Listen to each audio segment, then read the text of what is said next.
Hello everyone, this is Professor Rajmohan Nair, Assistant Professor at JG College of Commerce in the Department of Accountancy, Taxation and Law. Today in this session, we are going to cover a numerical of 14 marks which is asked in the university examination.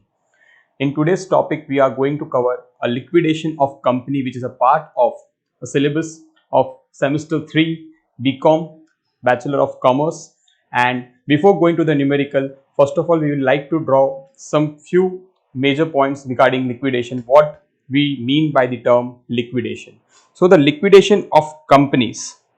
The liquidation of companies, as you can see, the definition of liquidation of companies is as follows.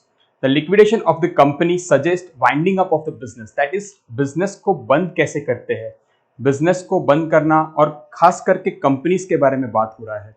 तो basically business को अगर company को बंद करना है तो what we have to do is, first of all we have to dispose the assets.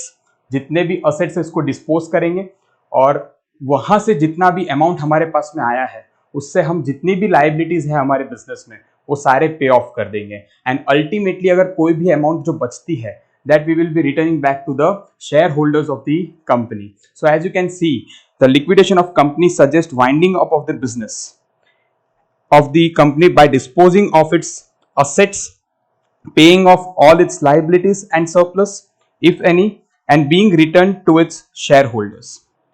So as we saw कि इसे कहा जाता है liquidation. The liquidation can be of two types. It can be compulsory और it can be voluntary.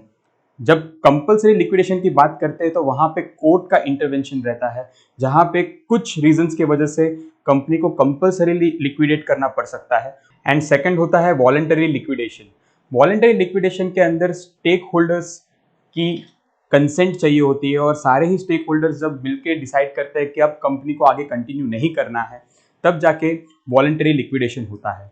As far as our syllabus is concern, यहाँ पे हमको voluntary liquidation of companies के ही न्यूमेरिकल्स एग्जाम में पूछे जाते हैं. सो वॉलंटरी लिक्विडेशन जब होता है तब लिक्विडेटर को अपॉइंट किया जाता है और liquidator is a third party जो हमारे बिजनेस में आके हमारे पूरे लिक्विडेशन के प्रोसेस को कंटिन्यू करता है.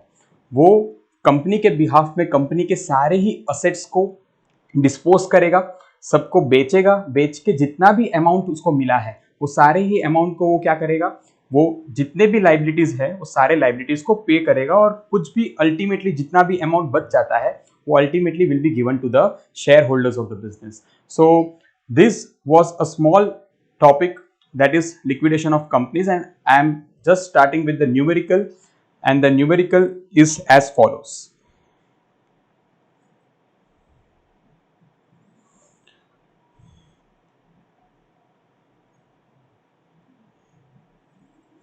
So in university examination, this chapter has a weightage, or this chapter has 14 markers sum, and the numerical which is asked in the examination will be in this format. There will be a balance sheet of a company which will be given in a vertical format, that is Schedule 3 Companies Act 2013. and आप देख सकते हो यहाँ पे हम अब पूरे question को पढ़ेंगे. सबसे पहले we will read the entire sum and then after we will start with the sum. Krishna Limited went into voluntary liquidation on 30th 6 2020. Now date हमेशा याद रखना इंपॉर्टेंट है. क्यों है मैं आगे बताऊंगा, क्योंकि इसकी जरूरत पड़ेगी हमें कहीं ना कहीं. The balance sheet on that date was under, मतलब जिस दिन कृष्णा लिमिटेड वॉलंटरी लिक्विडेशन हो रही है, दैट इज ऑन 30th 6 2020. कहना इससे जो बैलेंस शीट का प्रोफॉर्मा है वो आपको दिया गया है, और जो बैलेंस शीट है आप वो बैलेंस शीट को देखें तो वहां पे सबसे पहले इक्विटीज एंड लाइबिलिटीज से शुरू होता है. तो इक्विटीज एंड लाइबिलिटीज में सबसे पहले शेयर होल्डर्स फंड दिया है, जो आप देख सकते हैं share capital 3000, A type of equity shares of ₹100 each. देखो 75 पेड अप है, मतलब मैं कह सकता हूँ पार्टली पेड शेयर्स है, राइट. 75 रुपीज ही पेड अप है यहाँ पे. तो देख सकते हो आप 2,25,000 की अमाउंट दी हुई है. 2000 B equity shares, B type of equity shares दिए हैं. 2000 शेयर्स है, 100 रुपए की फेस वैल्यू है, मतलब फेस वैल्यू तो दोनों ही शेयर के सेम है, लेकिन आप देख सकते हो यहाँ पे पार्टली पेड जो शेयर है वो ₹50 पेड अप है. The only 50 rupees is been paid up till now. But now देखो 1 लाख रुपीज जो है वो इनर कॉलम में लिखा है, वो बाहर नहीं लिखा है. रीजन, क्योंकि आप नीचे देख सकते हो यहाँ पे सम के अंदर कॉल इन अरियर्स दिया हुआ है. द कॉल इन एरियर्स मतलब ऑलरेडी अमाउंट हमें मिलना बाकी है, दैट इज कितना, तो 5,000 रुपीज जितना कॉलिंग एरियर्स है, राइट। तो उसको डिडक्ट करने के बाद में आउटर कॉलम में 95,000 आपको दिया गया है। Second is non current liabilities, जिसमें सबसे पहले लॉन्ग टर्म बोरोइंग्स आता है, और लॉन्ग टर्म बोरोइंग्स में सबसे पहले 7% डिबेंचर्स की वैल्यू दी हुई है 75,000। ओके, मोर्गेज लोन दिया हुआ है अगेंस्ट स्टॉक। आप देख सकते हो मोर्गेज लोन अगेंस्ट स्टॉक दिया है। अब ये अगेंस्ट स्टॉक का मतलब है कि मैं यहाँ पे कह सकता हूँ कि यहाँ पे शायद गिरवी रखने के बारे में बात किया है, स्टॉक को गिरवी रखा है फॉर लोन के पर्पस के लिए। अब देखना ये होगा कि ये किसने रियलाइज किया है, क्या ये लिक्विडेटर ने रियलाइज किया है या सामने वाले क्रेडिटर ने ही, लोन वालों ने ही इसको रियलाइज किया है। We will see it later on. देखते हैं 60,000 की वैल्यू दी हुई है। उसके बाद में आप देख सकते हो प्रोविडेंट फंड दिया है लॉन्ग टर्म प्रोविजंस में। Now provident fund of 10,000 is given. Current liability दिया हुआ है ट्रेड पेएबल्स क्रेडिटर्स, कितना 37,300। और अदर करंट लाइबिलिटीज में सबसे पहले दिया है bank overdraft against investments. Once again देखो यहाँ पे आपको देखने मिल रहा है कि इन्वेस्टमेंट को शायद गिरवी रखा हुआ है फॉर बैंक ओवरड्राफ्ट का ड्यू के लिए, और वहां पे अमाउंट दी है 60,000 रुपीज की। आउटस्टैंडिंग इंटरेस्ट ऑन डिबेंचर्स दिया है 5250, मतलब ऑलरेडी 30 जून 2020 को बैलेंस शीट के अंदर इंटरेस्ट आउटस्टैंडिंग है डिबेंचर्स का and the amount is 5250। Other liabilities मतलब इन सबको छोड़ के भी अदर करंट लाइबिलिटीज दिए हुए हैं and the total is 7,700 rupees. और आप टोटल देख सकते हो दिया हुआ है 7,75,250 रुपीज। अब वैसे ही असेट साइड के पार्ट में जाते हैं हम। असेट साइड में क्या दिया हुआ है, सबसे पहले नॉन करंट असेट का क्लासिफिकेशन आता है, और नॉन करंट के अंदर भी फिक्स्ड असेट आता है, जिसमें यू नो कि वहां पे भी फर्दर 2 क्लासिफिकेशन होते हैं, tangible and intangible. Tangible assets, उसके अंदर लैंड एंड बिल्डिंग दी हुई है आपको 1,70,000 की, मशीनरी दी हुई है 2 लाख रुपीज की, एंड देन आफ्टर आप देख सकते हो नॉन करंट इन्वेस्टमेंट अच्छा इनटेंजिबल असेट भी दिया हुआ है गुडविल ऑफ ₹60,000। और उसके बाद में आप देख सकते हो वहां पे दिया हुआ है नॉन करंट इन्वेस्टमेंट सम के अंदर 85,000। और उसके बाद अदर नॉन करंट असेट्स के अंदर प्रॉफिट एंड लॉस अकाउंट दिया हुआ है, मतलब मैं बोल सकता हूँ ये profit and loss debit balance हुआ, मतलब कि loss carry forward till date, balance sheet की डेट तक का कितना दिया है 85,050 rupees. Current assets second classification of the asset side, उसमें सबसे पहले दिया हुआ है inventories that is stock of 75,000। Trade receivables दिया है डेटर्स 88,000 एंड कैश इक्विवेलेंस दिया है कैश बैलेंस 12,200।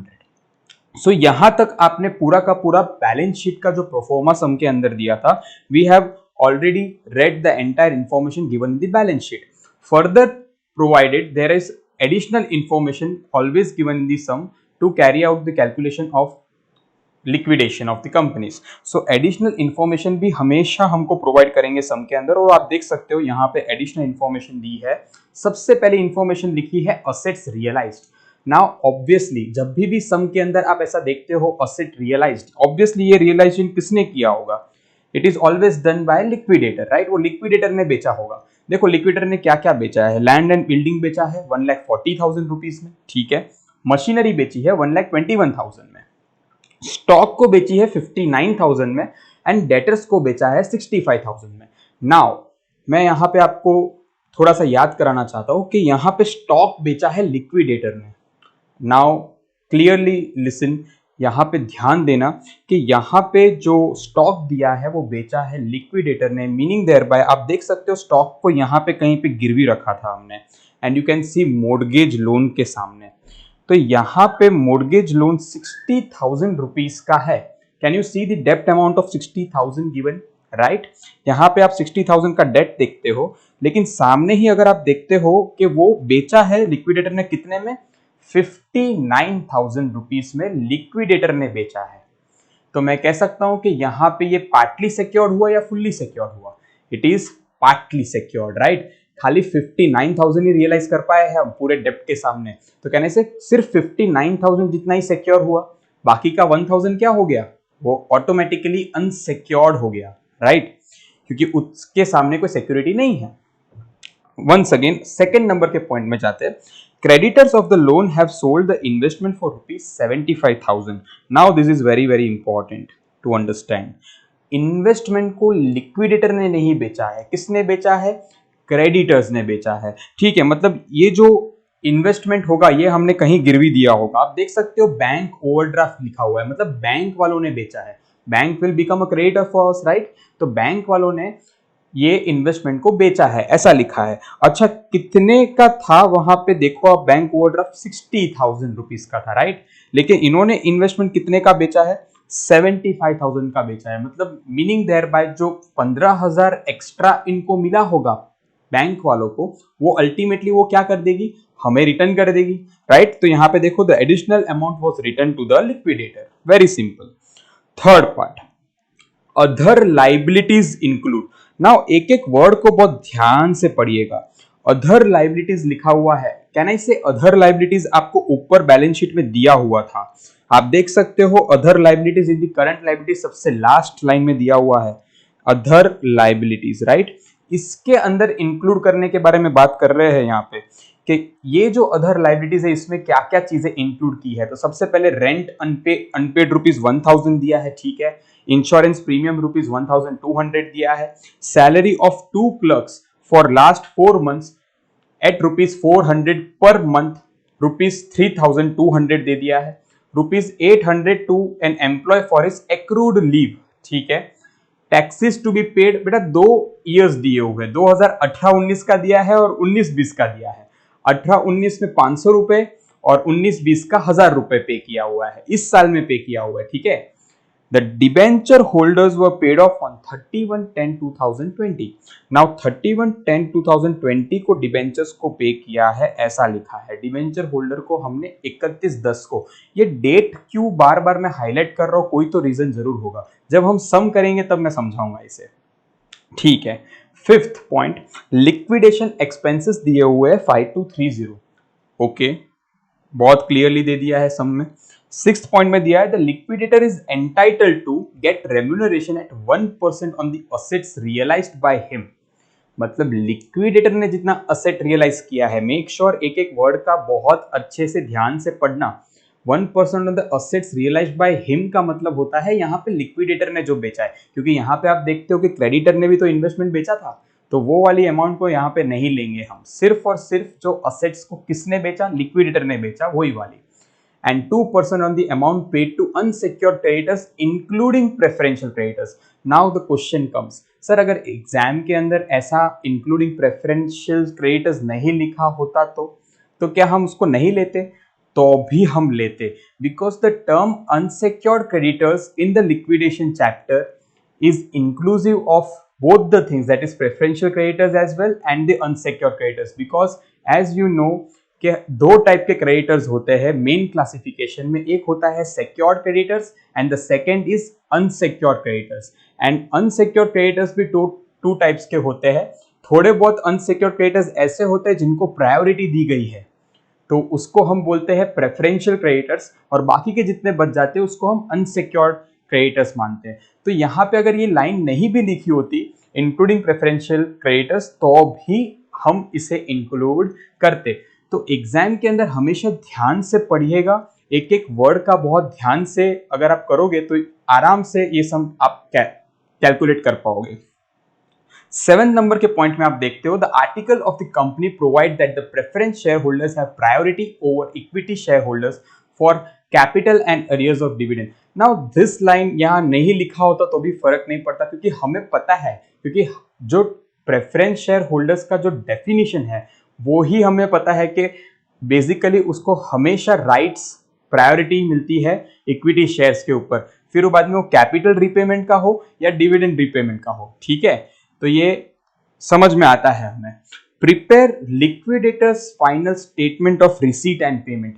ये जो रिसीट एंड पेमेंट का जो स्ट्रक्चर है ये बनाने के आपको 14 मार्क्स मिलते हैं, और इसको बनाने के लिए हमें सपोर्टिंग वर्किंग नोट्स करना पड़ता है, थोड़ा बहुत कैलकुलेशंस करने पड़ते हैं, और तब जाके हमारा जो 14 मार्क्स का सम होता है खत्म होता है एग्जामिनेशन में। तो आई होप यहां तक आप लोगों ने पूरा का पूरा मेरे साथ में अच्छे से रीड कर लिया सम को। Now we will try to understand कि कैसे हम ये स्टेटमेंट बनेगा और ये स्टेटमेंट का प्रोफॉर्मा क्या है।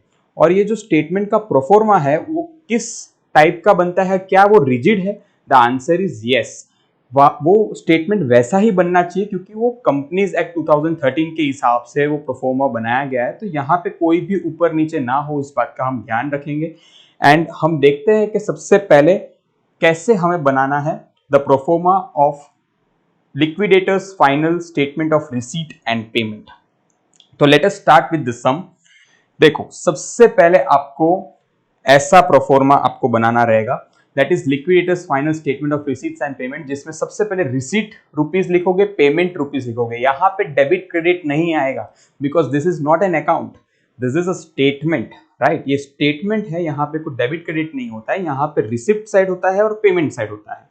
और रिसिप्ट साइड में सबसे पहले आप लिखोगे कैश बैलेंस, ठीक है, और सेकेंड लिखोगे आप असेट्स रियलाइज्ड, थर्ड लिखोगे आप सरप्लस फ्रॉम सिक्योर्ड क्रेडिटर्स। आप सबसे पहले लिख रहे हो कैश बैलेंस, फिर असेट्स रियलाइज्ड, फिर मैंने थोड़ा जगह उधर रखी हुई है क्योंकि हमारे पास में सम के अंदर बहुत सारे असेट्स हो सकते हैं जो रियलाइज किए होंगे लिक्विडेटर ने, तो हमें यहाँ पे ना थोड़ा स्पेस रखना पड़ेगा। और उसके बाद मैंने लिखा है third surplus from secured creditors. ये क्या होता है मैं बाद में बताऊंगा। फोर्थ नंबर में मैंने यहाँ पे थोड़ा हाईलाइट किया है बोल्ड करके कॉल्स इन अरियर्स, क्योंकि ये सम के अंदर कॉल्स इन अरियर्स भी दिया हुआ है, मतलब ऐसी अमाउंट जो हमें नहीं मिली हुई है, जो हमने डिडक्ट किया हुआ, हमने देखा था बैलेंस शीट के अंदर 1 लाख में से ₹5,000, राइट? एंड उसके बाद में फिफ्थ है calls on partly paid shares, मतलब हम देख सकते हैं कि यहाँ पे कुछ पेमेंट करना बाकी थे शेयर होल्डर्स को, राइट? दोनों के दोनों ए और बी टाइप के इक्विटी शेयर दोनों ही पार्टली पेड थे, राइट? पहले 75 पेड अप था और दूसरा 50 रुपए पेड अप था। कहना इससे कि दोनों ही पार्टली पेड अप है तो दोनों के पास से पैसे मंगाने पड़ेंगे, ऐसा कुछ कहना चाहते हैं। तो यस, इतना पार्ट हो जाता है रिसीट साइड में। रिसीट साइड में सिर्फ इतना ही है, that is only 5 things will be recorded on the receipt side. Subject to condition calls in arrear सारे सम में होने जरूरी नहीं है। जब कॉल्स इन अरियर सम में नहीं दिए होते तो सिर्फ 4 ही चीज आते हैं यहाँ पे रिसीट साइड में। And when it comes to payment side, it is very very very important. Now यहाँ पे जो चैप्टर का क्रक्स है वो यहाँ पे है। हम पूरा का पूरा चैप्टर को यहाँ इस स्टेटमेंट के अंदर ही समझ सकते हैं। The thing is, receipt side में से हमको जितने पैसे मिलने वाले थे बिजनेस में वो सब मिल गए, ठीक है। हमारे पास में ऑलरेडी कैश बैलेंस था, वो मेरे पास में ही था। दूसरा, जितने असेट्स थे उसको बेच दिए, जिनके पास से पैसे मंगाने थे उनके पास से पैसे मंगा लिए। सारे पेमेंट के अमाउंट आने के बाद मेरे पास में पैसे तो आ गए, लेकिन प्रॉब्लम कहाँ पे आती है पता है? प्रॉब्लम तब आती है जब आपको लायबिलिटीज पे करने हैं। सोचो, जितने भी स्टेक होल्डर्स हैं हमारे बिजनेस में, जिनको हमारे को अमाउंट ड्यू है, जिनको हमें पेमेंट करना बाकी है, ये सारे ही हमारे बाहर खड़े हुए हैं, इनको पेमेंट करना है। तो सबको प्रॉब्लम ये आती है कि किसको पहले पेमेंट करें, राइट? क्या यहाँ पे कोई प्रायोरिटी है? The answer is yes. Companies act के तहत अगर लिक्विडेशन प्रोसेस होती है कंपनीज का, तो एक बेसिक प्रायोरिटी दी गई है कि अच्छा पहले इनको दो, सेकंड इनको दो, थर्ड इनको दो, फोर्थ इनको दो, और ऐसे प्रायोरिटी सेट की गई है ताकि कोई भी भेदभाव ना हो, कोई भी प्रॉब्लम्स ना हो, कोई भी इश्यूज क्रिएट ना हो, और लिक्विडेटर को भी ये लिक्विडेशन का प्रोसेस इजीली कर पाए, राइट? यहाँ पे ऐसा फर्स्ट कम फर्स्ट बेसिस जैसा नहीं होता है। So we have to understand the priority of the payments. तो ये पूरा चैप्टर का क्रक्स यहाँ पे है ऑन द पेमेंट साइड। सबसे पहले आप देखो कि सबसे पहले किसको आप पे करोगे। The first person to be paid would be secured creditors. अब ये जो सिक्योर्ड क्रेडिटर्स का मतलब होता है ऐसे क्रेडिटर्स जो पूरी तरह से सिक्योर होते हैं। सर क्या कहना चाहते हो आप? मतलब ऐसे क्रेडिटर्स जिनको कोई चिंता नहीं है, क्योंकि उन्होंने अल्टीमेटली आपके कोई भी असेट्स के ऊपर क्या किया होगा, प्लेज किया होगा, गिरवी रखा होगा आपने, या कुछ ना कुछ आपने मोर्गेज या कुछ रखा होगा 100%, जिनसे उनको इस बात का तसल्ली रहता है कि अगर कुछ भी हो जाए, बंद भी हो जाए, तो एटलीस्ट वो जो असेट है वो मेरे पास में गिरवी है, वो बिकने के बाद में उसमें से जो अमाउंट आएगा उतना तो मुझे मिलेगा ही। कहना इससे इस बात का सिक्योरिटी होता है। इसे कहा जाता है सिक्योर्ड क्रेडिटर्स। सिक्योर्ड क्रेडिटर्स के साथ साथ में ही ना, जब वर्कर्स के बारे में बात करते हैं, now there are two parties, that is workers and employees in the business, right? दोनों में डिफरेंस है। वर्कर्स कौन होते हैं? जो प्रोडक्शन के साथ में डायरेक्टली एसोसिएटेड होते हैं। There are employees as well, right? जो बैक एंड ऑफिस का काम करते हैं सब। तो इन दोनों के बीच में डिफरेंस है।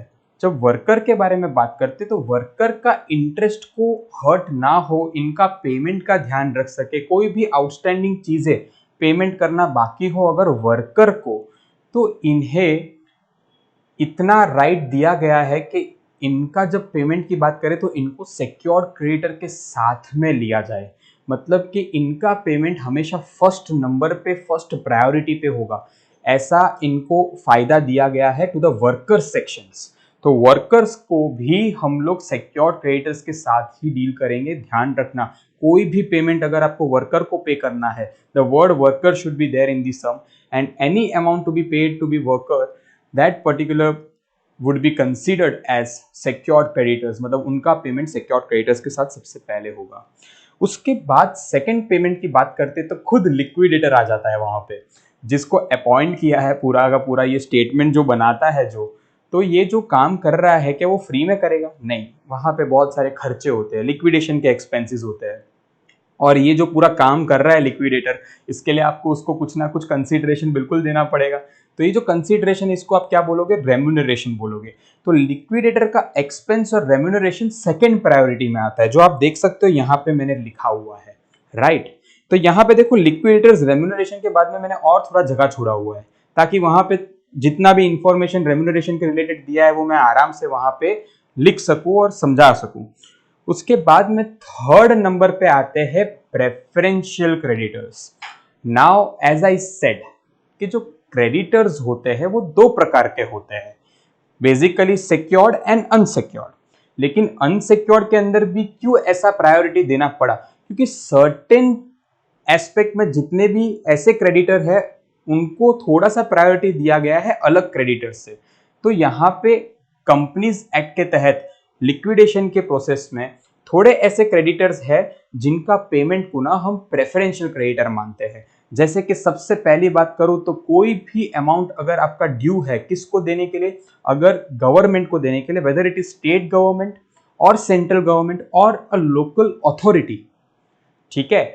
अगर आपको इन तीनों में से किसी को भी कोई अमाउंट देना बाकी है in a form of tax, cesses, revenues, it can be anything, but अगर इनको अमाउंट देना बाकी है और मान लो कि जिस दिन लिक्विडेशन हो रहा है उससे इमीडिएट 12 मंथ्स के पहले तक का ड्यू अगर कुछ रहता है तो उसे ही हम प्रेफरेंशियल मानेंगे। लिक्विडेशन होने के पहले के 12 महीने के अंदर कोई भी अमाउंट देना बाकी हो गवर्नमेंट को या किसी को भी, तो इसे हम प्रेफरेंशियल क्रेडिटर मानते हैं, राइट। वैसे ही सेकंड होता है salary of an employee. Salary of an employee के अंदर एक फॉर्मूला है जो हम जनरली यूज करते हैं, that is 4 months salary of an employee, actual salary of an employee which is due to be paid, and the third is maximum to the limit of 20,000. So whichever is the lower of the above three will be considered as preferential creditors. Apart from this, salary of an employee, then amount to be paid to the government.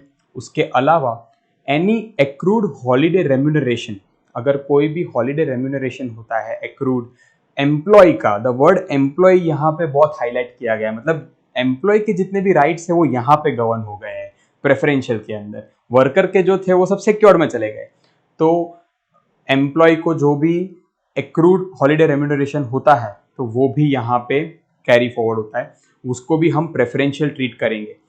Any amount which is paid to employee state insurance corporation, that ESIC में अगर कोई insurance premium देना बाकी है, कोई amount देनी बाकी है, वंस अगेन यहाँ पे 12 मंथ्स का सीलिंग है, मतलब फ्रॉम द डेट जो आपका लिक्विडेशन हो रहा है उससे इमीडिएट 12 मंथ्स में जो ड्यू होता है वो ही हम प्रेफरेंशियल मानेंगे। इस बात का ध्यान हमें रखना है, खास करके ESIC के कैलकुलेशन में और गवर्नमेंट को जो ड्यूज देते हैं उस टाइम पे हमें ये दोनों के अंदर हमें 12 मंथ्स का सीलिंग को ध्यान रखना है। Apart from that, any fund which is given for the welfare purpose of employees, हम एम्प्लॉयज के लिए कोई भी अगर कोई वेलफेयर के लिए, उनके लिए एम्प्लॉयज के लिए अगर हम बना रहे हैं कोई भी फंड, तो ऐसे टाइप के फंड को भी इंक्लूडिंग हम रिटायरमेंट बेनिफिट्स वाले जितने भी फंड्स, जैसे कि प्रोविडेंट फंड होता है, ग्रेचुइटी फंड होता है, ये जितने भी फंड्स है, पेंशन फंड होता है, ये सब के सब हम अल्टीमेटली प्रेफरेंशियल क्रेडिटर के दायरे में लेके आएंगे, क्योंकि ये सब के सब हम किसको देने वाले हैं? एम्प्लॉयज को देने वाले हैं। तो make sure about this part कि यहाँ पे जितने टाइप के अमाउंट है जो ड्यू रहते हैं, इनको थोड़ी प्रायोरिटी दी गई है अदर अनसिक्योर्ड क्रेडिटर्स के ऊपर। तो ये सब प्रेफरेंशियल क्रेडिटर्स के पार्ट में बनते हैं। मूविंग फर्दर, आप देख सकते हो यहाँ पे 4th नंबर के पॉइंट में, after payment done to the preferential creditors can you see there is creditors having floating charge.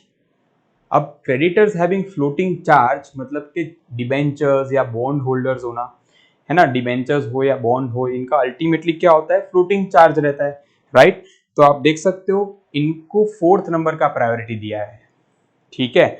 तो जितना भी डिबेंचर को आउटस्टैंडिंग इंटरेस्ट देना बाकी हो till the date of liquidation, या उसके अलावा भी अगर आप पेमेंट थोड़ा डिले कर रहे हो, लेट कर रहे हो, तो मैं कह सकता हूं उतना भी टाइम पीरियड का क्या देना पड़ेगा, आपको इंटरेस्ट देना पड़ेगा। तो एडिशनल इंटरेस्ट भी आ सकता है, राइट। तो ये सारे के सारे जितने भी पेमेंट आपको डिबेंचर होल्डर्स को करना है या बॉन्ड होल्डर्स को करना है will be taken care of in the 4th part. फिर आता है 5th part, that is unsecured creditors. After paying to the debenture holders or the bond holders or any creditors having floating charge, you will pay to the unsecured creditors. वो जो बच गए हैं ना, सारे क्रेडिटर्स में से जितने भी क्रेडिटर्स बच गए हैं वो सब अनसिक्योर्ड क्रेडिटर्स के पार्ट में आ जाते हैं। तो उनका नंबर 5वां आता है। और जैसे ही इनको पे करते हो, the 6th part would be preference share holders. Preference share holders को अगर कोई डिविडेंड देना बाकी है, कोई अरियर्स ऑफ डिविडेंड, तो सबके सब आप प्रेफरेंस शेयर होल्डर्स को दोगे और वो प्रेफरेंस मिला गया है उनको इक्विटी शेयर होल्डर के ऊपर, इसीलिए उनका नंबर 6th आता है। और सबसे लास्ट में नंबर आता है इक्विटी शेयर होल्डर्स का। The 7th payment would be done to equity share holders. I hope आपको ये पूरा प्रोफॉर्मा अब याद रह चुका है। और ये जो पेमेंट वाला है वो आप जरा भी यहाँ पे चेंजेस नहीं कर सकते हैं, ये एक प्रोफॉर्मा है जो फिक्स्ड है क्योंकि आपको प्रायोरिटी वाइज पेमेंट करनी है। तो मेक श्योर कि ये जो प्रोफॉर्मा है ये वैसे के वैसा ही आपके जहन में रहे और इसके साथ में कोई भी चेंजेस आप ना करें, ये जैसा है वैसा ही आपको बनाना रहेगा, ठीक है। इसके साथ में मैंने सपोर्टिंग के लिए थोड़ा सा वर्किंग नोट बनाया हुआ है, जैसे कि प्रेफरेंशियल क्रेडिटर्स का मैंने यहाँ पे एक वर्किंग नोट बनाया है, जो आप भी ऐसा एक पर्टिकुलर अमाउंट के फॉर्मेट में बना के तैयार रखेंगे मेरे साथ में जब हम सम्स कर रहे हैं, ठीक है ये। और इसके बाद में आप देख सकते हो मैंने और एक वर्किंग नोट बनाया हुआ है, that is for the cash available for the distribution to the equity shareholder after calls being received. And the last working note आप देख सकते हो, working note number 3, that is refund per share. ऐसे total 3 working note के बारे में discussion हम करने वाले हैं इन दिस सम। तो let us start with this sum. हम सबसे पहले शुरुआत कैसे करेंगे, तो सम की शुरुआत होती है सबसे पहले, अगर यूनिवर्सिटी एग्जामिनेशन में आपको ये सम करना है तो सबसे पहले आप ये प्रोफोर्मा बना दोगे।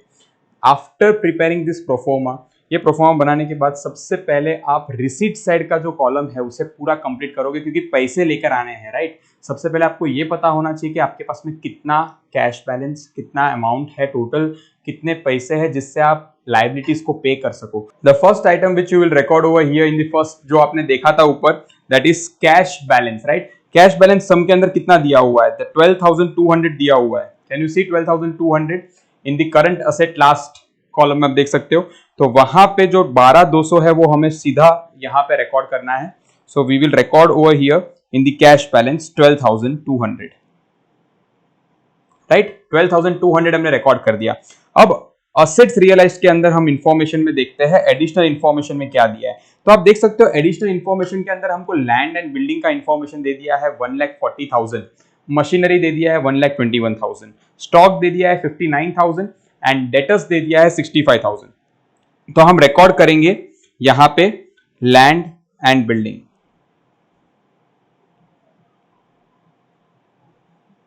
क्या मैं कह सकता हूं 1,40,000 दिया हुआ है? बिल्कुल, जो सम के अंदर हमने अभी देखा। फिर उसके बाद में दिया है मशीनरी, तो हम यहां पे मशीनरी लिखेंगे।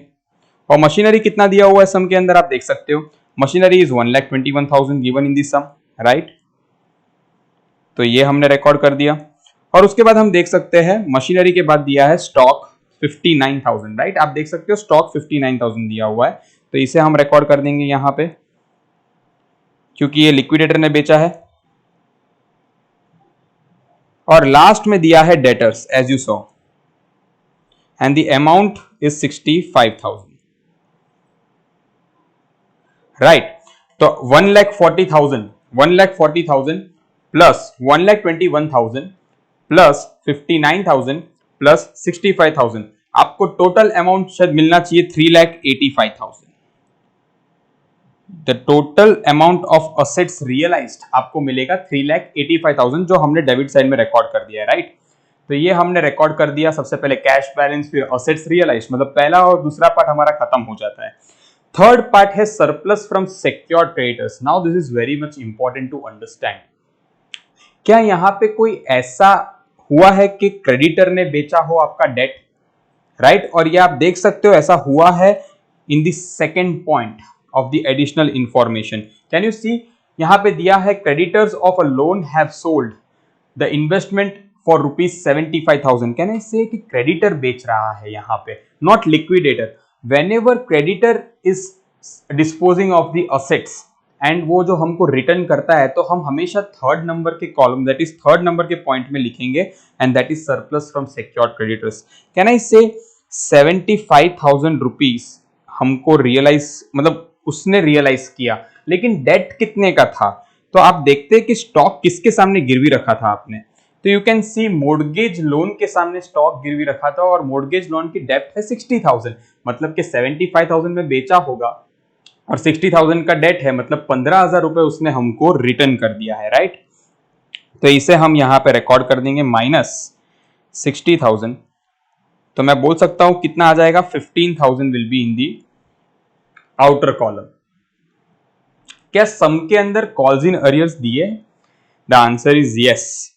द सम के अंदर हमने देखा था कि यहां पे you can see there is a call in arrears of ₹5,000।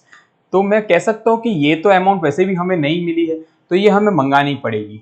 Liquidation के प्रोसेस के लिए हमें 5,000 रुपीज का जो कॉल इन अरियर्स है वो हमें मंगाना पड़ेगा from the share holders.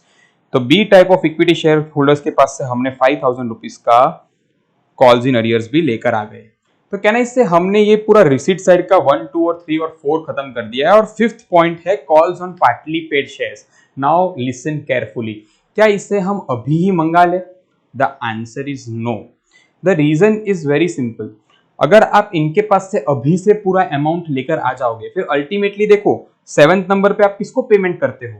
Equity share holder को ही देते हो ना, मतलब उनके पास से पहले मंगाओ फिर उनको दो, ऐसा नहीं करेंगे हम अल्टीमेटली ये चेक करेंगे कि कौन से इक्विटी शेयर होल्डर से कितना लेकर आना है। दो टाइप के इक्विटी शेयर होल्डर्स है हमारे पास में, आपने देखा है, तो ए टाइप के इक्विटी शेयर होल्डर है और दूसरे बी टाइप के हैं। क्या दोनों को मंगाना है कि दोनों को रिफंड करना है? क्या एक को मंगाना है एक को वापस रिफंड करना है? वो हम लोग तब जानेंगे आगे जाके, ठीक है। तो यहां तक हमारा रिसीट साइड का जो पार्ट है वो खत्म हो जाता है, और हमें जितना भी अभी तक रिसीट साइड में लिखा है उसका टोटल करेंगे ताकि हमें पता चले कि हमारे पास में कितना अमाउंट है।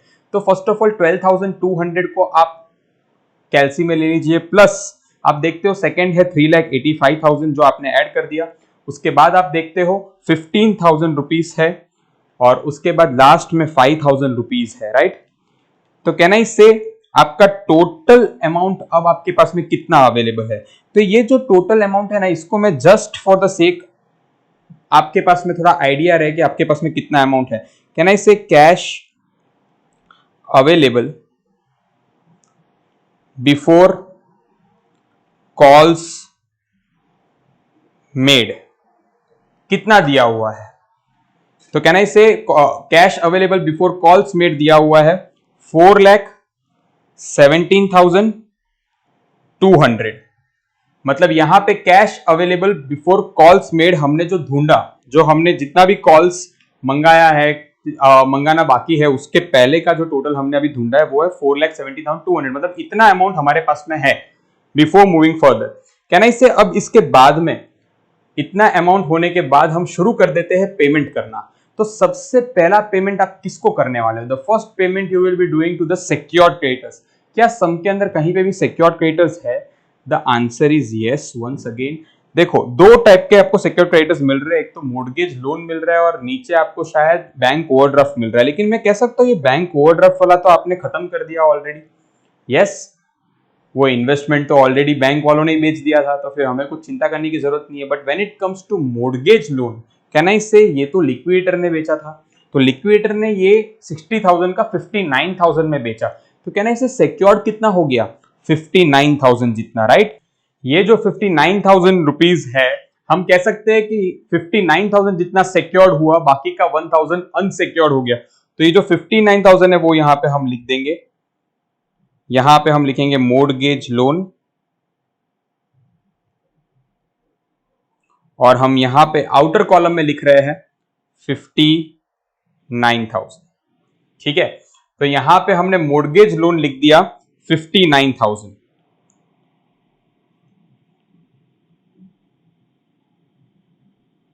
यस, और जैसे ही हमने 59,000 को रिकॉर्ड कर दिया, अब आता है सेकंड नंबर पे लिक्विडेटर्स एक्सपेंस एंड रेम्यूनरेशन। तो सबसे पहले एक्सपेंस की बात करते हैं, ऑलरेडी सम के अंदर कहीं पे दिया हुआ है, you can C 5th number के पॉइंट में दिया है लिक्विडेशन एक्सपेंस ₹5230, राइट। तो ये 5230 लिक्विडेशन का एक्सपेंस हम लिख देंगे, एक्सपेंस के सामने 5230, राइट, 5,230 रुपीज। और उसके बाद में हम देख रहे हैं लिक्विडेटर्स का रेम्यूनरेशन के बारे में इंफॉर्मेशन मांग रहा है। तो हम लिक्विडेटर के रेम्यूनरेशन को सेकंड नंबर पे पेमेंट करने जा रहे हैं, तो इसका इंफॉर्मेशन कहां पे दिया है, तो आप देख सकते हो एडिशनल इंफॉर्मेशन में 6th नंबर के पॉइंट में लिखा है, the liquidator is entitled to get a remuneration of at 1% on the assets realised by him. मतलब जितना भी असेट लिक्विडेटर ने बेचा है उसका 1% जितना, and 2% on the amount paid to unsecured creditors including preferential creditors। अब यहां पे प्रेफरेंशियल क्रेडिटर्स और अनसिक्योर्ड क्रेडिटर्स के बारे में बात किया है, वो तो जब हम उनका पेमेंट करेंगे तभी हम कर पाएंगे कैलकुलेशन। तो मीनवाइल हम जो पहला वाला पार्ट है जो 1% ऑन असेट रियलाइज दिया है उसको रिकॉर्ड कर सकते हैं। तो सबसे पहले हम कह सकते हैं 1% ऑन 3,85,000। बोलो कितना अमाउंट फेच करेगा मुझे, 3,850, राइट। ये मुझे पता है कितना अमाउंट हमने पेमेंट किया। अच्छा, कभी भी हम जब पेमेंट करते हैं ना, तो हमेशा ये आदत रखनी पड़ेगी हमें कि हम इसे नीचे भी ये चेक करते जाए कि क्या हमारे पास में हकीकत में इतना अमाउंट है या नहीं। तो ये चेक करने के लिए हमें क्या करना पड़ेगा, लेस करते रहना पड़ेगा पेमेंट्स। तो मैं बोल सकता हूं सबसे पहला पेमेंट्स आपने कौन सा किया, तो सिक्योर्ड क्रेडिटर्स का कर दिया था आपने, राइट। तो सिक्योर्ड क्रेडिटर्स को आपने कितना पे किया, आपने अभी देखा 59,000 रुपीज का पेमेंट किया, राइट। ये माइनस कर दिया। उसके बाद में आपने लिक्विडेटर का एक्सपेंस पे किया, और लिक्विडेटर का एक्सपेंस कितना हो गया आपको, आपने ऑलरेडी चेक किया अभी, दैट इज ऑलरेडी सम के अंदर दिया हुआ था, हमने रिकॉर्ड भी कर दिया है 5230, राइट, 5,230। तो 5,230 रुपीज ये भी डिडक्ट कर दिया। और लिक्विडेटर का रेम्यूनरेशन,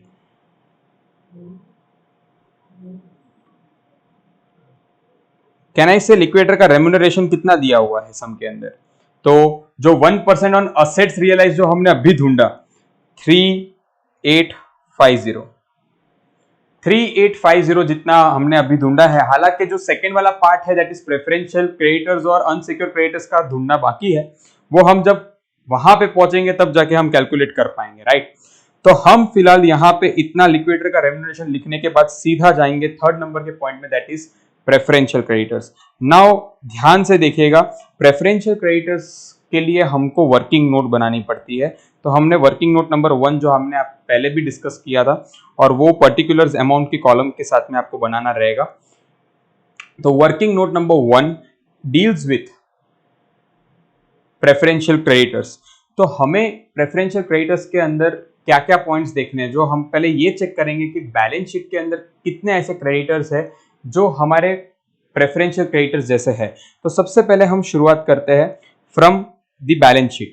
तो हम सबसे पहले बैलेंस शीट चेक करेंगे, और बैलेंस शीट के अंदर हम लाइबिलिटी साइड चेक कर रहे हैं। तो शेयर कैपिटल तो देखने का कोई मतलब नहीं है। उसके बाद में नॉन करंट लाइबिलिटी के अंदर 7% डिबेंचर, वो तो डिबेंचर में जाएगा। Then comes mortgage loan, already हमने डिस्कस कर दिया इसके बारे में। Now provident fund, as I discussed, provident fund would be a part of preferential creditors. As I already mention कि कोई भी फंड है जो हम रिटायरमेंट बेनिफिट के लिए देते हैं एम्प्लॉय को, इसको हम प्रेफरेंशियल क्रेडिटर ट्रीट करते हैं। ऑलरेडी 10,000 दिया हुआ है बैलेंस शीट में, तो इसे हम रिकॉर्ड करेंगे, राइट। तो we will be recording this part in preferential creditors, right. तो हम प्रेफरेंशियल क्रेडिटर्स के अंदर इसे सबसे पहले पॉइंट में लिखेंगे प्रोविडेंट फंड, ठीक है, 10,000 रुपीज। 10,000 रुपीज हमने प्रोविडेंट फंड लिख दिया, प्रेफरेंशियल क्रेडिटर जितना था उतना।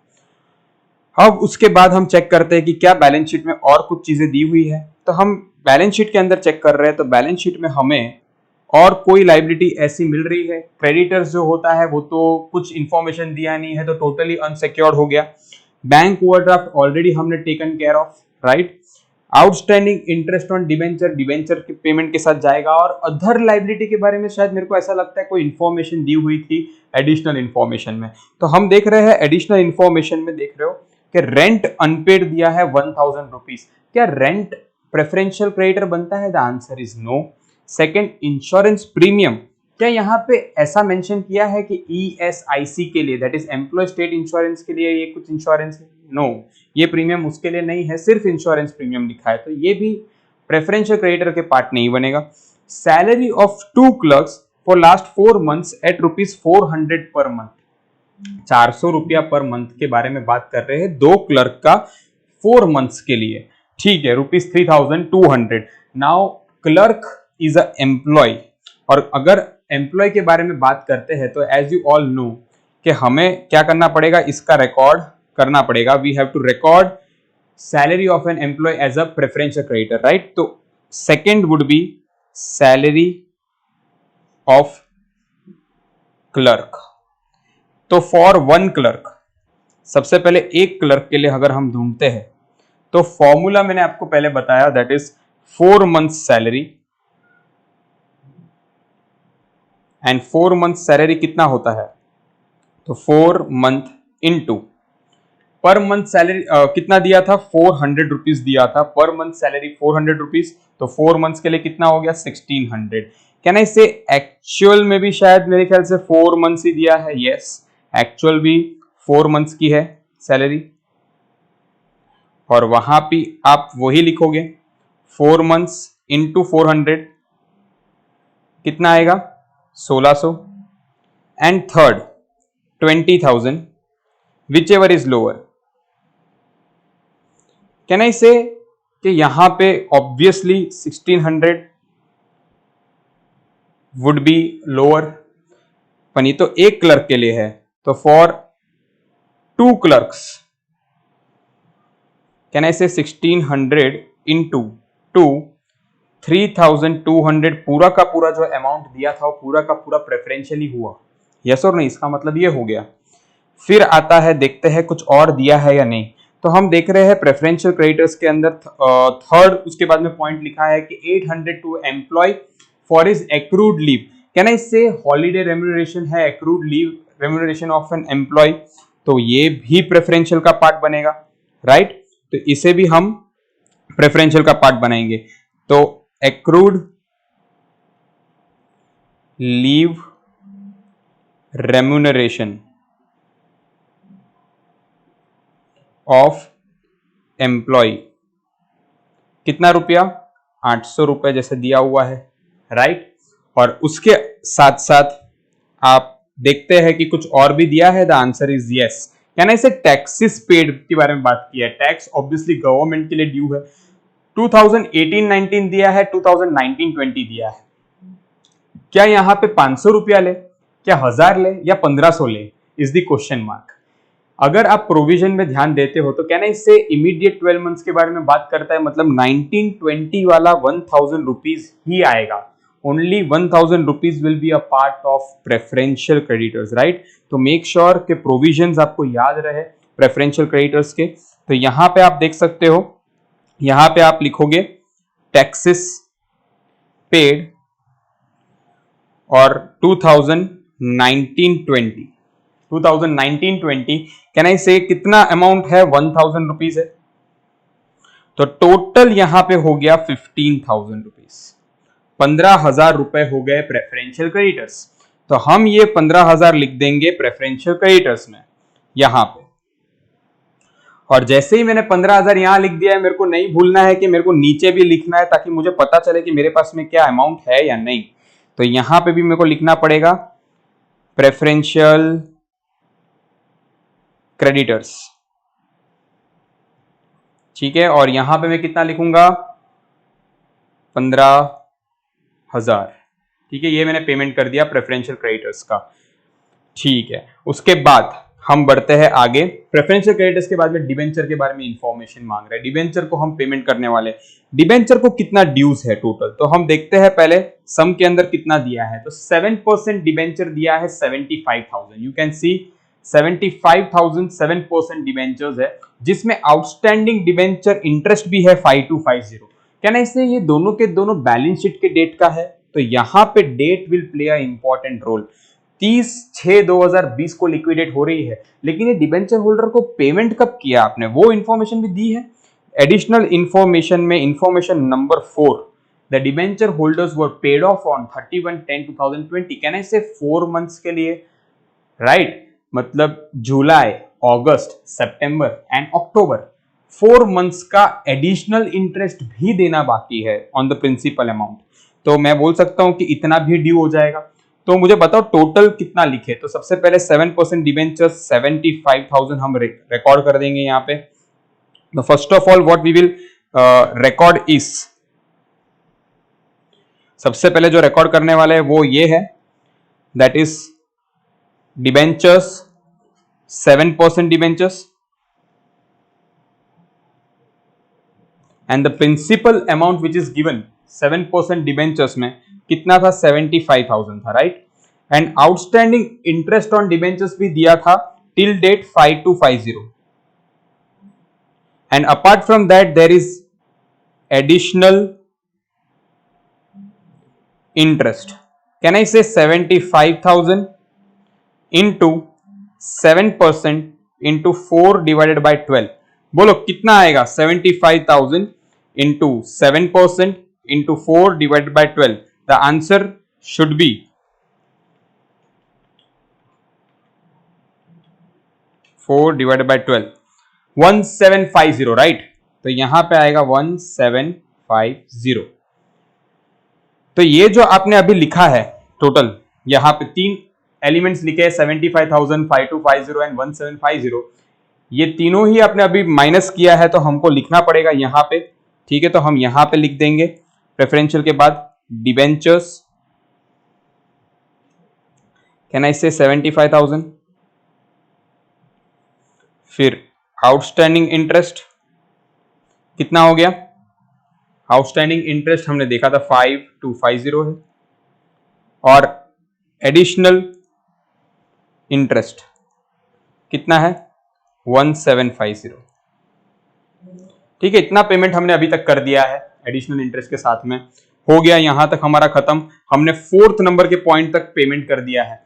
Now comes unsecured creditors. अब हम अनसिक्योर्ड क्रेडिटर्स कैसे ढूंढे। अब अनसिक्योर्ड क्रेडिटर्स के लिए मैं आपको पूछना चाहता हूं कि अब देखो कि यहां पे कितना दिया हुआ है बैलेंस शीट के अंदर ऑलरेडी क्रेडिटर्स।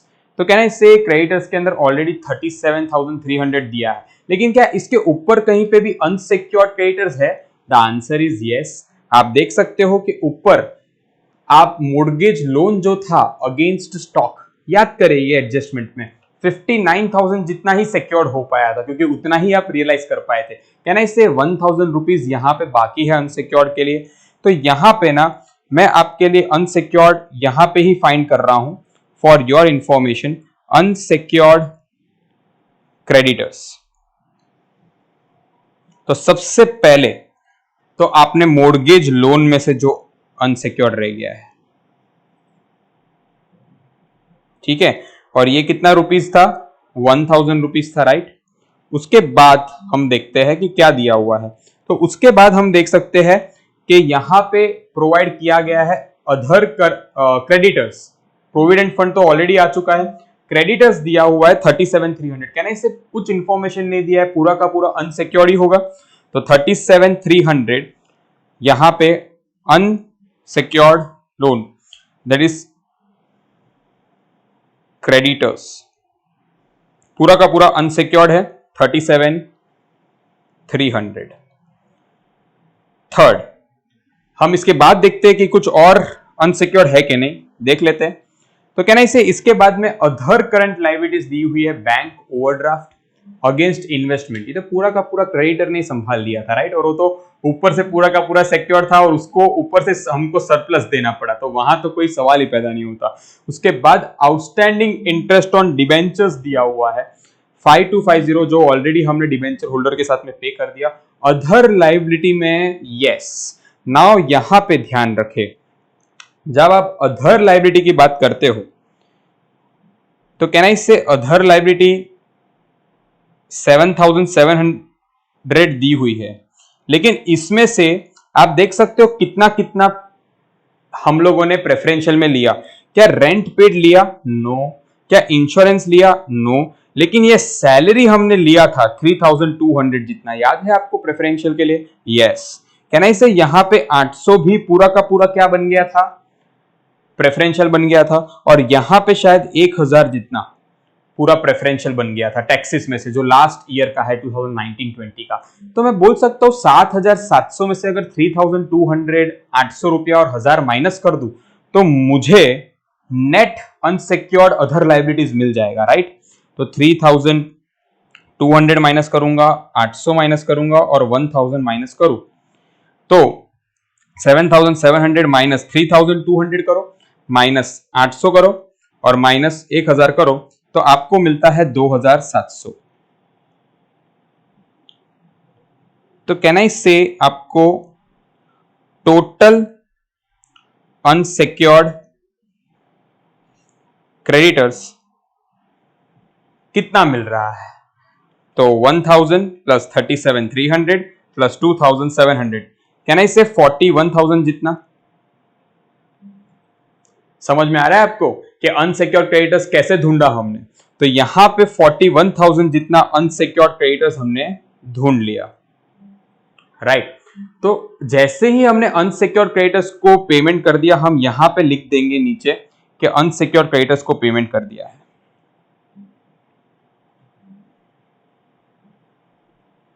और अनसिक्योर्ड क्रेडिटर्स को पेमेंट करने के बाद कितना? 41,000 जितना पेमेंट कर दिया है। तो आपको तुरंत याद आना चाहिए कि आपकी और एक लायबिलिटी जो पहले ही पे करनी थी लेकिन बाकी रह चुकी है, याद आता है आपको ऐसा कुछ? लिक्विडेटर का रेम्यूनरेशन जो 2% जितना दिया था, तो यहां पे आपको लिखना पड़ेगा 2% ऑन। कैन आई से 2% ऑन किसके ऊपर? तो सबसे पहले प्रेफरेंशियल क्रेडिटर्स, कितना? 15,000। तो 15,000 जितना दिया है उसका 2% अगर आप करते हो तो कितना आता है? 300 रुपीज, बिल्कुल सही। और उसके बाद 2% ऑन अनसिक्योर्ड क्रेडिटर्स 41,000, तो कितना आता है? 41,000 का 2% आता है 820 रुपीज, राइट। तो 41,000 पे 2% 820 एंड 300 हमने पे किया, तो मैं बोल सकता हूं लिक्विडेटर्स का रेम्यूनरेशन। तो यहां पे लिख रहा हूं liquidators remuneration on preference shares कितना हुआ? 300 ऑन अनसिक्योर्ड 820, ये भी मैंने पे कर दिया, ठीक है। इतना पेमेंट हमने कर दिया। उसके बाद में हम चेक करते हैं कि इसके बाद किसका नंबर आता है। प्रेफरेंस शेयर होल्डर्स की बारी आती है, लेकिन पहले ये चेक कर देते कि हमारे पास में इतना अमाउंट है भी सही कि नहीं। तो सबसे पहले हमने जो ये कैलकुलेशन यहाँ पे किया हुआ है टू फाइंड आउट कि हमारे पास में बैलेंस है कि नहीं, तो सबसे पहले हम चेक करेंगे 4,17,200, कैलसी में सब लोग लिख दे 4,17,200 माइनस एक एक करके जितना भी आपने पेमेंट किया है 59,000 minus 5230 minus 3850 minus 15,000 minus 75,000 minus 5250 minus 1750 minus 41,000 minus 300 minus 820, कहना इससे 2,10,000 रुपए जितना अभी तक बच रहा है। तो प्रेफरेंशियल शेयर होल्डर्स को कितना देना है? तो प्रेफरेंस शेयर होल्डर्स को देना है टोटल अमाउंट 2 लाख रुपए। कोई भी इंफॉर्मेशन सम के अंदर नहीं दी है रिगार्डिंग अरियर्स ऑफ डिविडेंड। और जब भी इंफॉर्मेशन कोई भी नहीं दी होती है तो फिर हम कह सकते हैं सिर्फ प्रिंसिपल अमाउंट का पेमेंट करना है, दैट इज 2 लाख रुपए। तो 2,10,000 रुपए का बैलेंस अभी भी मेरे पास में पड़ा है, तो मैं आराम से पे कर सकता हूं प्रेफरेंस शेयर होल्डर, राइट। तो मैं यहाँ पे प्रेफरेंस शेयर होल्डर का पेमेंट करने जा रहा हूं नाउ। सो यहाँ पे प्रेफरेंस शेयर होल्डर को मैं लिख दूंगा यहाँ पे 2 लाख रुपए। और जैसे ही 2 लाख रुपए का पेमेंट मैं कर देता हूं, मैं यहां पे मेंशन कर दूंगा प्रेफरेंस शेयर कैप, कितना, 2 लाख रुपए। तो मैं बोल सकता हूं अब नेट बैलेंस कितना बचा है, तो कैश अवेलेबल, कहना इससे 10,000 रुपीज जितना। अब आपका आंसर आ जाएगा 10,000 रुपए जितना बचा है आपके पास में। कहना इससे 10,000 रुपए आपके पास तब बचा है जो आप देने वाले हो इक्विटी शेयर होल्डर को, लेकिन क्या कह सकता हूं मैं कि अभी भी कुछ अमाउंट मिलना भी तो बाकी है ए और बी के पास है, क्योंकि पार्टली पेड शेयर्स थे। तो देखो यहां पे ये सिचुएशन जब आए, जब आप देख रहे हो कि यहां पे आपका रिसीट साइड पे calls on partly paid shares है, उनके पास से मंगाना बाकी है। मंगाने से पहले ही आप देख सकते हो कि यहां पे हमको तो 10,000 रुपए देने पड़ रहे हैं, रिफंड हो रहा है। तो हम ए के पास से मंगाए या बी के पास से मंगाए या किसको दे, अब ये बहुत बड़ा इशू क्रिएट हो जाता है यहाँ पे। तो इस वजह से हमको क्या करना पड़ता है, हम कभी भी वहां पे रिसीट साइड पे calls on partly paid shares मंगा नहीं लेंगे। हम अल्टीमेटली क्या करेंगे, we will be finding out the refund per share. और इसका कैलकुलेशन करने के लिए हमने देखो वर्किंग नोट नंबर 2 बनाया है, जिसका हेडिंग आप लिखोगे वर्किंग नोट नंबर 2 का, that is cash available for distribution to equity share holders after calls received. देखो ब्रैकेट में मैंने क्या लिखा है, आफ्टर कॉल्स रिसीव्ड, मतलब अभी तक जितना आपको कैश मिला है, जितना बच गया है, उसमें क्या ऐड करोगे आप, ऐसा मान के चलोगे कि आपने कॉल्स मंगा लिए हैं, तो आपके पास में कितना कैश बचता है वो हम ढूंढने जा रहे हैं, ठीक है। तो यहां पे देखो कैश अवेलेबल में सबसे पहले मैं लिख सकता हूं, यहां पे लिखूंगा cash available for distribution before calls. कहना इसे 10,000 रुपए आपने अभी अभी ढूंढा, राइट, 10,000 रुपीज आपने अभी ढूंढा। इसमें मैं ऐड कर रहा हूं calls of A type of equity share.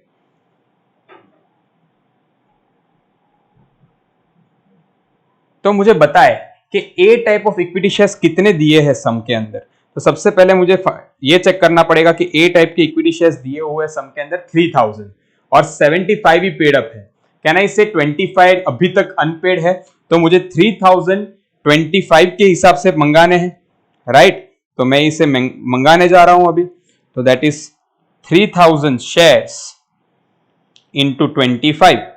तो कहना इसे 3,000 इंटू 25 कितना आता है, 75,000, राइट। तो 75,000 जितना हो गया, या आपने लिख दिया। अब और ऐड क्या करोगे आप, calls of B type of equity share. कहना इसे यहां पे कितने शेयर्स दिए हैं, 2,000 शेयर्स, राइट, हमने अभी देखा। और यहां पे सिर्फ 50 रुपीज पेड अप है, 50 अभी तक मिलना बाकी है। तो जो मिलना बाकी है वो हम ऐसा सोच रहे हैं कि मंगा ले तो कितना होता है, तो 2,000 इंटू 50। तो कहना इसे 2,000 into 50 will fetch me nearly 1 lakh rupees. तो टोटल अमाउंट कितना हो गया, आप देखो 10,000 plus 75,000 plus 1 lakh, can I से 1,85,000। आई होप यहां तक किसी को कोई डाउट नहीं है, बहुत सिंपल है। 1,85,000 is the total cash available for distribution before calls. अब आप वर्किंग नोट नंबर 3 देखते हैं, that is refund per share. And refund per share का फॉर्मूला आप सामने देख रहे हो, that is total cash distributable to equity share holders divided by total number of equity shares. Can I say total cash distributable to equity shareholders कितना amount दिया हुआ है। तो आप देखो यहां पे आपने अभी अभी ढूंढा 1,85,000, right, and divided by total number of equity shares, can I से 5,000। ये कैसे आया 5,000, तो 3,000 जो ए टाइप का था प्लस 2,000 जो बी टाइप का था, तो 1,85,000 divided by 5000, can I say the answer would be 37 per share? ये जो आंसर है बहुत इंपॉर्टेंट है। अब इसको ध्यान से देखिएगा। कैन आई से कि अगर मैं कॉल मंगा लेता उनके पास से तो मुझे ए और बी को दोनों को 37 पर शेयर देना पड़ता। एक शेयर को कितना देना पड़ता? 37, जब मैं उनके पास से मंगाता, राइट। तो अब ध्यान से देखिएगा, अब मैं यहां पे कैलकुलेशन कर रहा हूं जिससे आपको यह पता चले कि कितना कितना मंगाना है, ठीक है। तो शेयर्स टाइप, ठीक है, अनपेड कॉल, और उसके बाद में यहां पर रिफंड पर शेयर, या तो कॉल या तो रिफंड। ऐसा मैं एक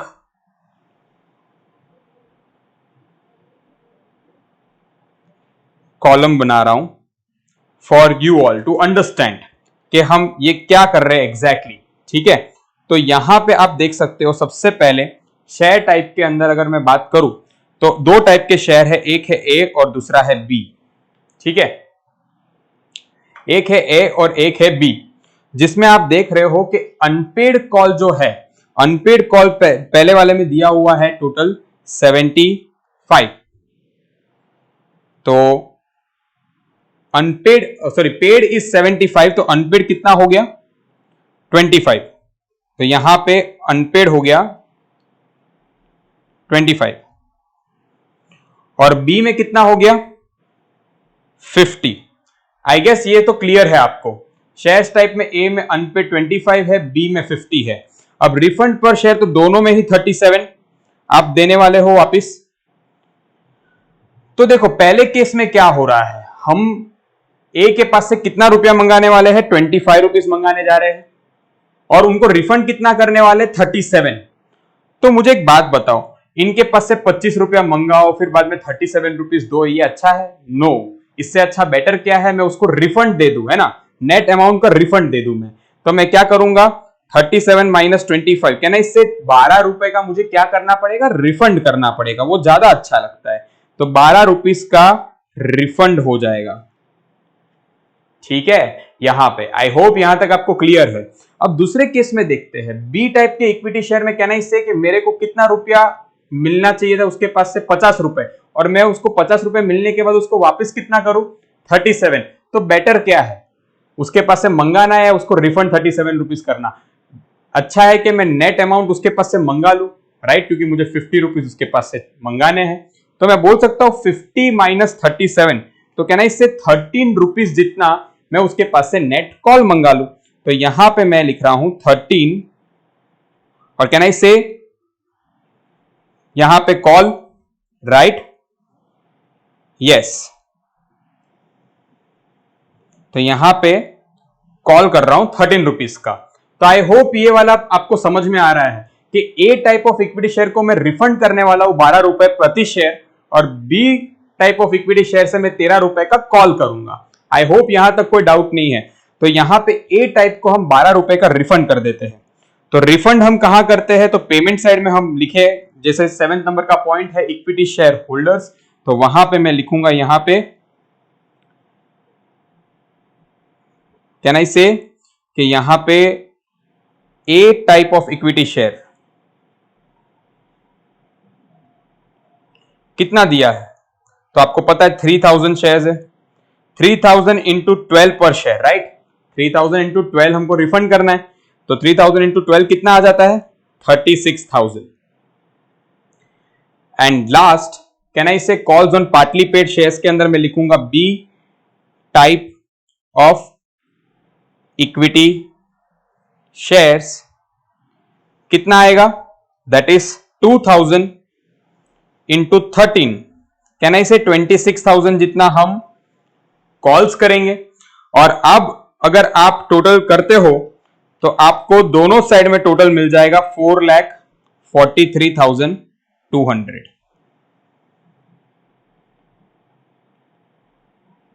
तो आई होप आपको समझ में आ रहा है कि ये कैसे हमने ये पूरा 14 मार्क का सम कंप्लीट किया है।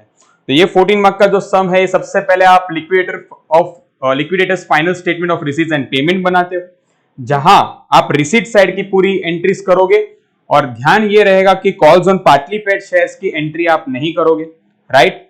और जितना भी प्रायोरिटी वाला पार्ट है वो आप लोग रिकॉर्ड करोगे ऑन द पेमेंट साइड, और वो प्रायोरिटी में मिस्टेक नहीं होना चाहिए। First, second, third, fourth, fifth, sixth and seventh priority जैसा दिया है वैसे ही। अच्छा, लिक्विडेटर का रेम्यूनरेशन जो बाहर लिखना बाकी है 3850 प्लस 300 प्लस 820, कैन आई से आउटसाइड कॉलम में मैं 4970 लिख सकता हूं अब? जी हाँ, बिल्कुल। तो आई होप यहां पे आपको क्लियर हो जाता है पूरा का पूरा ये वाला जो 14 मार्क का सम है। So I hope there is no doubt now. And ये प्रेफरेंशियल क्रेडिटर्स का जो वर्किंग नोट हमने बनाया, उसके बाद में जो सपोर्टिंग रहता है, आपको एग्जामिनेशन के अंदर जितने भी नोट्स बनाने पड़ते सपोर्ट में, वो कंपल्सरीली बनाने पड़ेंगे टू फेच 14 मार्क्स। तो उसके बाद में टू फाइंड आउट कितना कैश अवेलेबल है आपके पास में before calls were made, can I से 10,000 रुपीज हमने ढूंढा, और उसके बाद में हमने फाइंड किया था that is cash available for the distribution to equity share holders after calls received. Can I say हमने इसका भी कैलकुलेशन यहाँ पे देख लिया, ए टाइप और B type of equity shares का कितना अमाउंट मिलने के बाद हमारे पास में 1,85,000 रुपीज जितना अमाउंट डिस्ट्रीब्यूटेबल है इक्विटी शेयर होल्डर्स के लिए, ऐसा समझ के कि कॉल्स हमको मिल गया है। तो कॉल्स मिलने के बाद हमने सोचा 1,85,000 जितना अमाउंट हमको देना पड़ रहा है इक्विटी शेयर होल्डर्स, तो हमने रिफंड पर शेयर की कैलकुलेशन की। और रिफंड पर शेयर की कैलकुलेशन आपने देखा कि यहाँ पे एक फॉर्मूला है जो आप देख रहे हो, sum that is total cash distributable to equity share holders divided by total number of equity shares, that is 1,85,000 divided by 5,000, that is 3,000 plus 2,000 shares, 37 per share आपका अमाउंट आया रिफंड का। एंड देन आफ्टर आप last में देख रहे हो कि share type है ए और बी, अनपेड कॉल दोनों का 25 और 50, रिफंड पर शेयर आपने अभी ढूंढा 37 और 37। अल्टीमेटली क्या करना अच्छा है? क्या 25 मंगाने के बाद 37 देना अच्छा है? नहीं, 12 रुपए हम इससे अच्छा रिफंड कर दे, राइट। और वैसे ही हमने दूसरे में देखा कि हमको 50 रुपीज मिलना बाकी है और 37 हम दे रहे हैं, तो इससे अच्छा हम 13 रुपए मंगा लेते हैं। सो यहाँ पे हमारा ये 14 मार्कर यूनिवर्सिटी का सम खत्म होता है। I hope you understood whatever we have learned today, and this sum is very important in examination। तो इस टाइप के सम्स को सॉल्व करिएगा। I hope you understood whatever we have taught today in this session. Thank you so much.